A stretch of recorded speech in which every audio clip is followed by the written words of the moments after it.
When you say bamboo, most people think of bamboo as a product, but bamboo is actually a plant. And one of the reasons why we're here is to explain to the people who are working in the biodiversity world that the values and benefits of bamboos and rattan are very important and can help achieve many of the Aichi targets. So what are some of these benefits? Well, bamboos are very fast-growing plants, in fact, arguably the fastest growing in the world. The Chinese bamboo grows 1 meter per day during its growth season. And that means that bamboos absorb carbon dioxide as much as, if not faster, than any other plant. And compared to a forest, a bamboo plantation actually collects and captures more CO2 than the equivalent forest of trees. But the other issue is that bamboos have very strong roots, and they are therefore incredibly good tools against soil erosion and to help restore degraded lands. They also have leaf fall that helps actually get productivity back into the soils. So to plant bamboo can help you with both your REDD+ targets and restoration targets. Can you give me an example of where bamboo is being used in the world, where it's already bringing benefits? We've had lots of experience in China, where in fact bamboo has been used in the southern parts of China for many years now to restore mainly degraded, bad agricultural land. But a very interesting example that we've been working on is a project in Allahabad in India, where some years ago, in fact in the early noughties, we started a project with a local NGO to restore 4,000 hectares of land that was completely devastated for brickmaking.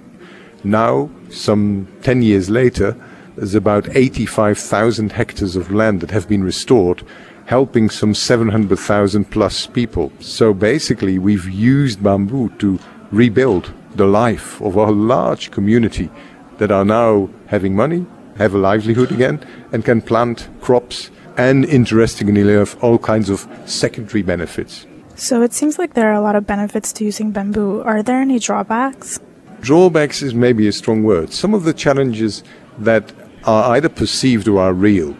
One is that some people call bamboo an invasive species. And that is because the roots are so strong that, sure enough, after some years, you will find that the roots of a bamboo, and not all species, this is what they call the running bamboo species, will go maybe, 100 meters or so. That means if you plant that bamboo, for example, in your private garden, the neighbors may be very upset. Or if you use it in urban development, it might actually go under the pavement or get into some of the foundations. But if you use that bamboo in a rural setting where you are trying to stop erosion, it's very, very effective. And I don't think that you could really say it's invasive, because it doesn't spread by seeds. It's just the way that the root systems work. Another challenge is basically the fact that although bamboo grows throughout the world, in some countries it hasn't really been used, and therefore the bamboo plantations have become very unhealthy. As it is a grass, to make a bamboo crop healthy, you actually have to cut it, completely against the idea of cutting trees.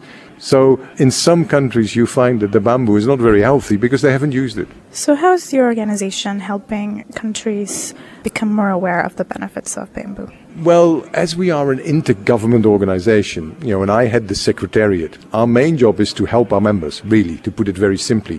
What that entails is a lot of policy work. So it is representing our members' interests on global events like the CBD COP.